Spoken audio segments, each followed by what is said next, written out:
आज गुण्या गोविंदाने आपलं जीवन जगतोय, ज्यांनी मंत्र दिला घाबरू नकोस मी तुझ्या पाठीशी आहे, असे श्री स्वामी समर्थ यांच्या चरणी नतमस्तक होतो।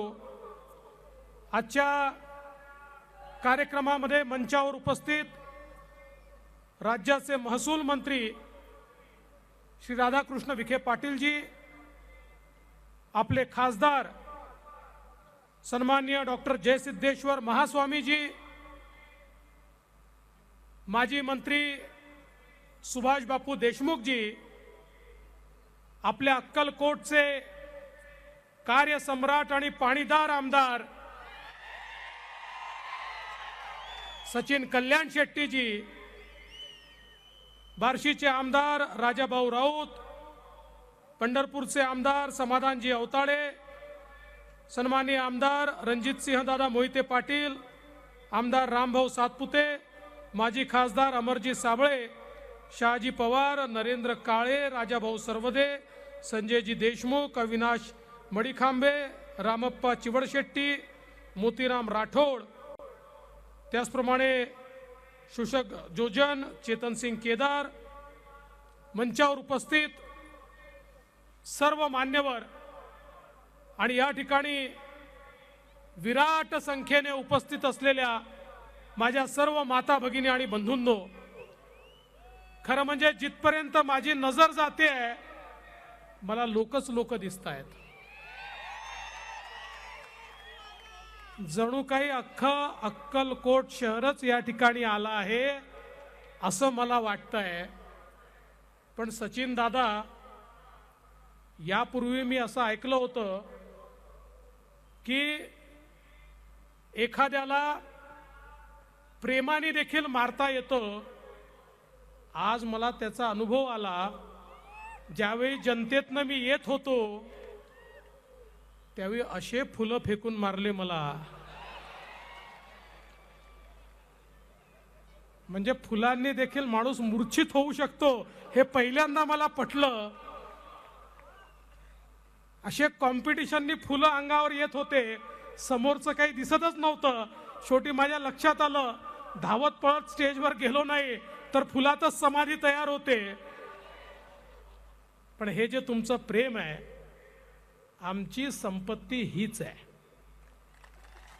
बंगला नाही, गाडी नाही, आमदारकी नाही, खासदारकी नाही, मंत्रीपद नाही, मुख्यमंत्री पद नाही, जनतेचा हा जो काही प्रेम आहे हीच आमची खरी संपत्ती आहे आणि ती तुम्ही आम्हाला दिली, त्याबद्दल तुमचे अतिशय मनापासून आभार मानतो। आज सचिन दादांच्या कार्यकर्तृत्वातून अनेक महत्त्वाच्या कामांची सुरुवात आपण या ठिकाणी केली। खरं म्हणजे आजचा दिवस हा आगळा वेगळा दिवस आहे। सकाळी सोलापूरमध्ये त्या ठिकाणी सोलापूरचे ग्रामदैवत सिद्धरामेश्वरांच्या साक्षीने माननीय मोदीजींच्या उपस्थितीमध्ये मोदीजींच्या हस्ते आमच्या बीडी कामगारांना, मजुरांना 15,000 घरांच्या चाव्या आम्ही दिल्या आणि राज्यामध्ये 90,000 गरिबांना त्यांच्या घराच्या चाव्या आम्ही दिल्या। खरं म्हणजे विचार करा, आज प्रधानमंत्री मोदीजींमुळे गरीबाला 5 लाखात घर मिळालं, ज्यातले 2.5 लाख रुपये केंद्र आणि राज्य सरकारने दिले। अतिशय सुंदर असं फर्निश घर त्याला मिळालं। त्या घरामध्ये रूफटॉप सोलार आम्ही लावलाय, त्यामुळे 50-60 रुपयापेक्षा विजेचा खर्च त्याला येणार नाही। त्या ठिकाणी 24 तास पाण्याची व्यवस्था आपण केली आहे, त्या ठिकाणी शाळेची व्यवस्था आपण केली आहे, त्या ठिकाणी बालवाड्याची व्यवस्था आपण केली आहे, त्या ठिकाणी स्किल डेव्हलपमेंट सेंटरची व्यवस्था केली आहे, तिथे उद्योग केंद्राची व्यवस्था आपण केली आहे, तिथे विरंगुळा केंद्राची व्यवस्था आपण केली आहे।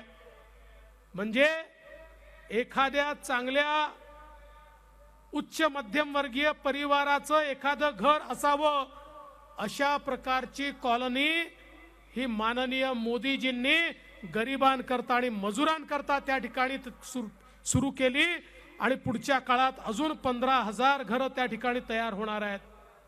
बंधू भगिनींनो, आज खऱ्या अर्थानं मोदीजींनी जो गरीब कल्याणाचा अजेंडा चालवलाय त्याची सुरुवात सकाळी आम्ही केली आणि मला अतिशय आनंद आहे की सायंकाळी या ठिकाणी आल्यानंतर श्री स्वामी समर्थांचं दर्शन तर मिळालंच, पण त्याच वेळी आमचं ग्रामदैवत मल्लिकार्जुन यांच्या मंदिराच्या जीर्णोद्धाराच्या कामाचं भूमिपूजन देखील करण्याची संधी मला मिळाली. मला असं वाटतं हा एक अत्यंत महत्त्वाचा योग आहे, कारण भगवान मल्लिकार्जुन हे आमचे ग्रामदैवत आहे. प्रत्यक्ष स्वामी समर्थ देखील मल्लिकार्जुनांचं दर्शन घेत होते आणि आज त्या ठिकाणी सचिन दादांच्या प्रयत्नातून अतिशय भव्य अशा प्रकारचं काम होत आहे. पुढच्या काळामध्ये आलेला व्यक्ती हा जसं स्वामी समर्थांचं दर्शन घेईल, ते दर्शन घेतल्यानंतर नव्याने तयार झालेल्या मल्लिकार्जुनांच्या मंदिराचं दर्शन देखील घेण्याकरता त्या ठिकाणी तो जाईल. इतकं सुंदर काम आज या ठिकाणी होत आहे. सचिन दादांनी एक अत्यंत महत्त्वाचं काम अजून केलं आणि या ठिकाणी इतके भक्त येतात, पण आमचा बस स्टँड हा अतिशय जुना होता, खराब होता, सुविधा नव्हत्या, कुठल्याही त्या ठिकाणी व्यवस्था नव्हती आणि म्हणून सचिन दादांनी पाठपुरावा करून त्या ठिकाणी बस स्टँडची मान्यता घेतली आणि अतिशय सुंदर 30 कोटी रुपये खर्चून एक आधुनिक बस स्टँड आज अक्कलकोट शहरामध्ये या ठिकाणी होतोय आणि त्यातनं निश्चितपणे मोठ्या प्रमाणात आज आपल्याला मदत मिळणार आहे. विशेषतः आपलं सरकार आल्यानंतर आमच्या माता भगिनींकरता आम्ही एसटीचा प्रवास हा 50% केला आहे. त्यांना तिकिटामध्ये 50% सूट दिली आहे. त्यामुळे आता नुसती सूट देऊन चालणार नाही, बसेसही चांगल्या द्यावे लागतील, स्टँडही चांगले करावे लागतील. पण आमच्या माता भगिनींना मी सांगतो, आता कुठे तालुक्याला जायचं असेल, जिल्ह्याला जायचं असेल, तीर्थयात्रेला जायचं असेल तर घरच्या लोकांना सांगायचं तुम्ही घरी बसा, तुम्हाला दुप्पट पैसे खर्च होतात, मला 50% पैशातच जाता येते, त्यामुळे जे काही काम आहे ते मीच करून येईल. बघा, इकडनंच टाळ्या वाजल्या, इकडनं नाही वाजल्या. अरे त्या गेल्या तर तो दिवस तुमचाही सुखाने जातो की, फक्त जेवण नाही मिळत. पण मला हा आनंद आहे, आज तुम्ही या अक्कलकोटमध्ये आमदार झाल्यापासनं खऱ्या अर्थानं सचिन कल्याण शेट्टी यांनी जे काम केलंय, दादा संधी तर तुम्हाला आम्ही देऊ शकतो, संधी अनेकांना मिळते, पण संधीचं सोनं केलं पाहिजे हे फार कमी लोकांना समजतं. ते तुम्हाला समजलं आणि म्हणून तुम्ही संधीचं सोनं केलं. 27 वर्ष एकरूप उपसा सिंचन योजना रखडली होती, 27 वर्ष, आणि सचिन दादांनी त्या योजनेला केवळ चालनाच दिली नाही, तर या ठिकाणी पहिल्यांदा अक्कलकोट पर्यंत पाणी पोहोचवण्याचं काम हे सचिन दादांनी या ठिकाणी केलं. 412 कोटी रुपये त्याला मिळाले आणि म्हणूनच आता सचिन दादाला पाणीदार आमदार म्हणतात, पाणीदार आमदार. आणि काळजी करू नका, 5-7-8 वर्षात 1 वर्ष उजनीला असं येतं की थोडं पाणी कमी असतं, त्यामुळे यावेळेस पूर्ण क्षमतेने पाणी तुम्हाला मिळालं नाही. पण मल्लिकार्जुनाच्या कृपेनं आणि स्वामी समर्थांच्या आशीर्वादानं पुढच्या वर्षी इतकं पाणी येईल की पूर्ण 17,000 हेक्टर जमीन ही सिंचनाच्या खाली असेल आणि आमच्या अक्कलकोट तालुक्याचं चित्र देखील आपल्याला निश्चितपणे बदललेलं पाहायला मिळेल. खरं म्हणजे आपण बघा, केंद्र सरकार, राज्य सरकारने मोठ्या प्रमाणात इकडे कामं केली.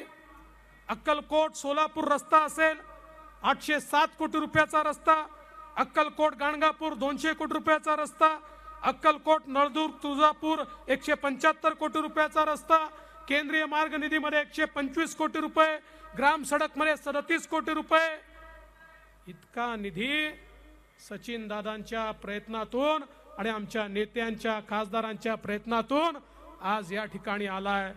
आणि आता तुम्ही सांगितलं अक्कलकोट तळवळ कोरसेगाव हा रस्ता, मी तुम्हाला आजच शब्द देतो, हा रस्ता हॅम मध्ये येईल आणि हा रस्ता देखील आम्ही येत्या काळामध्ये पूर्ण करू. एखादी मागणी सचिन दादांनी केली, आम्ही ती कधीच खाली पडू देत नाही. त्यामुळे त्यांनी या ठिकाणी दुसरं आम्हाला सांगितलं, अक्कलकोट शहराकरता 75 कोटी रुपयाची अमृत पाणी पुरवठा योजना. अरे स्वामी समर्थांच्या शहराला तहानलेलं कसं ठेवता येईल? आणि इथे इतके लोक येतात, त्यांना तहानलेलं कसं ठेवता येईल? सचिन दादा काळजी करू नका, या योजनेला मान्यता मिळेल आणि याचं टेंडर काढून अक्कलकोट मध्ये 365 दिवस पाणी पूर्ण नियमित मिळेल, हा माझा तुम्हाला शब्द आहे. हे काम निश्चितपणे आपण करून दाखवू. आणि एवढंच नाही तर देगाव एक्सप्रेसची देखील तुम्ही आमच्या या ठिकाणी सिंचन योजनेची मागणी केली आहे. मागणीचं नाव एक्सप्रेस आहे, पण चालते गोगलगाईच्या पावलाने. पण आमचे बापू सुभाष बापू आणि सचिन दादा, आता दोघांचा जोर लागल्यावर काही थांबू शकतं? सुभाष बापू ताकदवर नेते आणि सचिन दादा युवा नेते, या दोघांची ताकद लागल्यानंतर या देगाव एक्सप्रेसला देखील 300 कोटी रुपये देण्याचा शब्द मी तुम्हाला आजच देतो. हे काम देखील खासदार साहेब तुम्ही देखील मला पत्र दिलं होतं, हे काम देखील या ठिकाणी करण्यात येईल, हा विश्वास मी आपल्याला देतो. खरं म्हणजे येत्या काळामध्ये अनेक कामं आपल्याला करायची आहेत. समाधान दादा पंढरपूरचा कॉरिडॉर आपल्याला करायचा आहे. आई तुळजा भवानीच्या क्षेत्राकरता आपण 1328 कोटी रुपयाचा आराखडा मंजूर केलेला आहे. आणि एवढंच नाही तर आता शक्तीपीठ महामार्ग आपण तयार करतोय. नागपूर पासून गोव्यापर्यंत जो महामार्ग माहूर, तुळजापूर, कोल्हापूर, अंबाजोगाई, ज्योतिर्लिंग, पंढरपूर, कारंजा लाड, अक्कलकोट, गाणगापूर, नरसोबाची वाडी, औदुंबर, नांदेड गुरुद्वारा अशा सगळ्या तीर्थक्षेत्रांना जोडणारा समृद्धी महामार्गासारखा आता हा शक्तीपीठ महामार्ग आपण तयार करतोय. आणि या शक्तीपीठ महामार्गामुळे खरं म्हणजे सोलापूर, अक्कलकोट हे अशा महामार्गावर येणार आहे आणि अशा प्रकारची कनेक्टिव्हिटी या ठिकाणी तयार होणार आहे की देशातल्या कुठल्याही भागातनं या ठिकाणी येणं सोपं पडेल आणि इथनं देशातल्या कुठल्याही भागात जाणं सोपं पडेल. मगाशी खासदार साहेबांनी सोलापूरच्या एअरपोर्टचा विषय मांडल्याबरोबर खूप टाळ्या वाजल्या. काळजी करू नका, त्याचं काम सुरू केलंय, तिथे कार्पेटिंगचं काम चाललंय, त्या ठिकाणी टर्मिनल बिल्डिंगचं काम चाललंय. हे काम पूर्ण झाल्याबरोबर त्या ठिकाणी विमान उतरवणार आणि सोलापूरकरांना आणि सोलापूर जिल्ह्यातल्या लोकांना विमान प्रवास हा त्या ठिकाणी निश्चितपणे मिळेल, हे आपल्याला मी सांगू इच्छितो. कारण ही जसं मगाशी विखे पाटील साहेबांनी सांगितलं, ही नगरी किंवा हा जिल्हा आध्यात्मिक जिल्हा आहे. हा जिल्हा भक्तिभावाने ओतप्रोत जिल्हा आहे.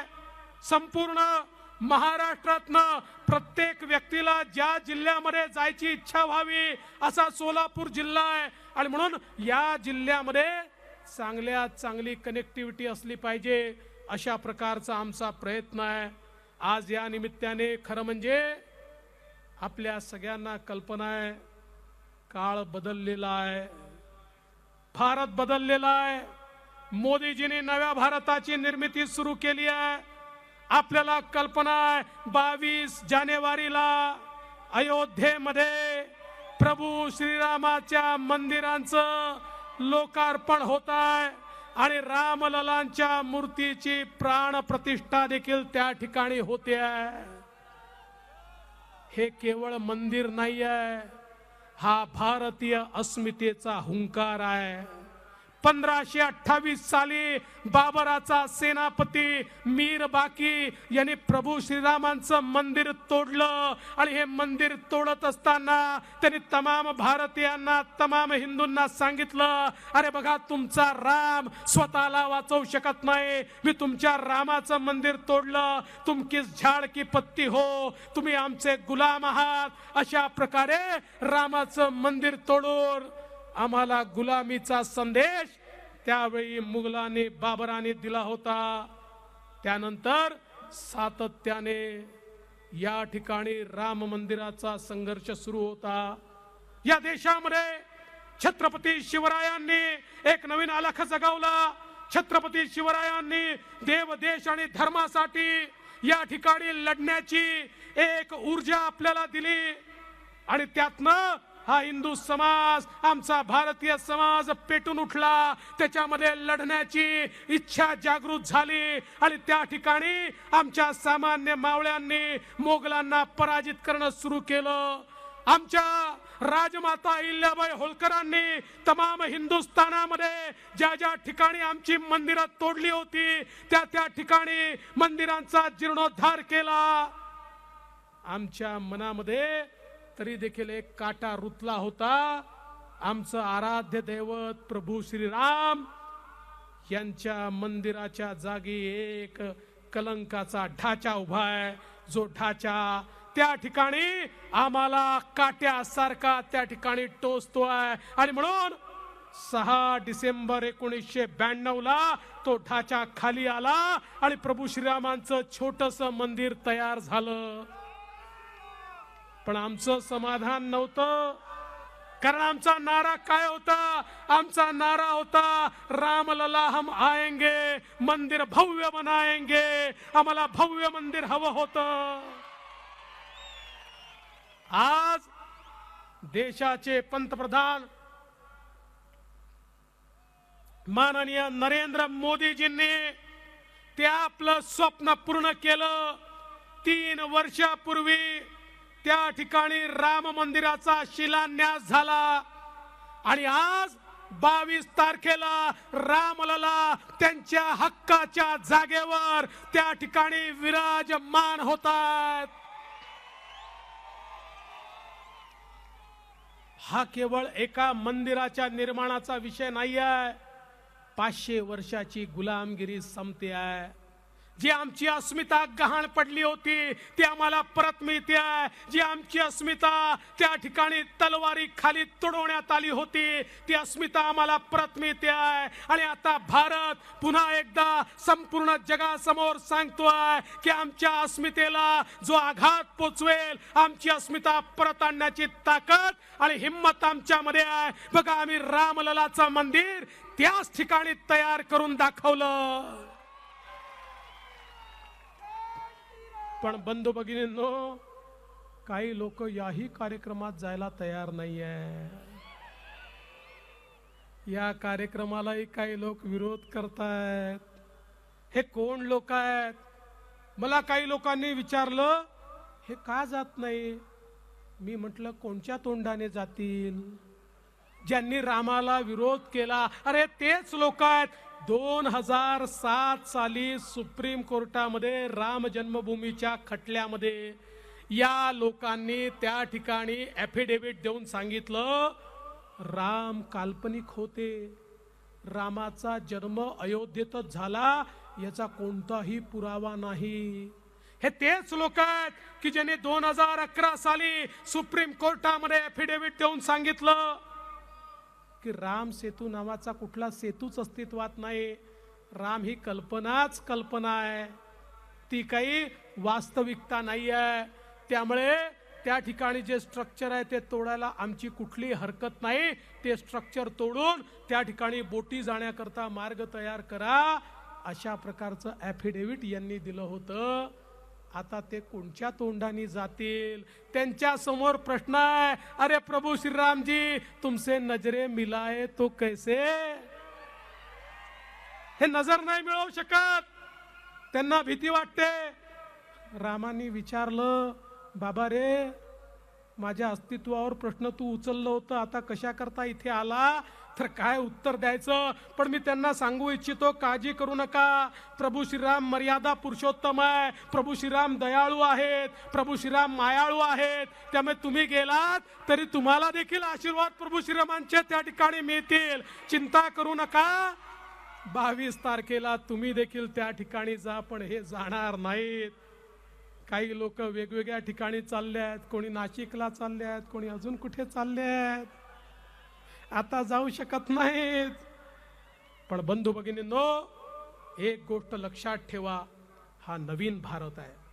मोदीजी आज एक असा भारत तयार करतायत की ज्या भारतामध्ये रामराज्याची संकल्पना आहे. आणि रामराज्याची संकल्पना म्हणजे काय? रामराज्याची संकल्पना म्हणजे समाजातला जो शोषित आहे, पीडित आहे, गरीब आहे, जो शेवटचा व्यक्ती आहे, त्या शेवटच्या व्यक्तीचा आवाज हा राजापर्यंत पोचला पाहिजे आणि त्या शेवटच्या व्यक्तीचा विकास झाला पाहिजे.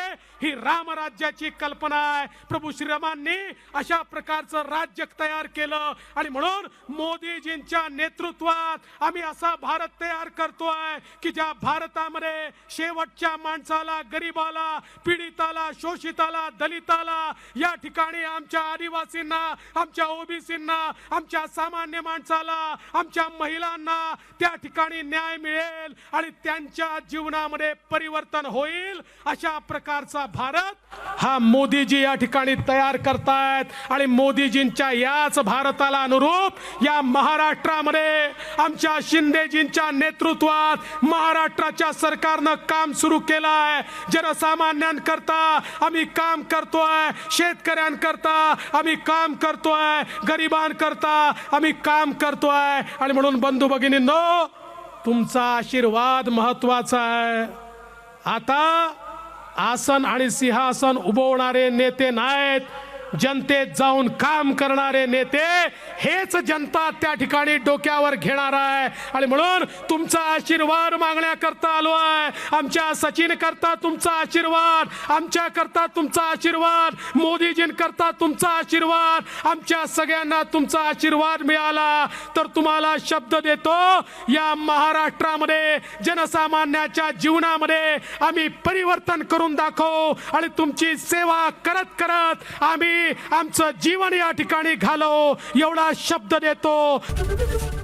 एबीपी माझा, उघडा डोळे बघा नीट.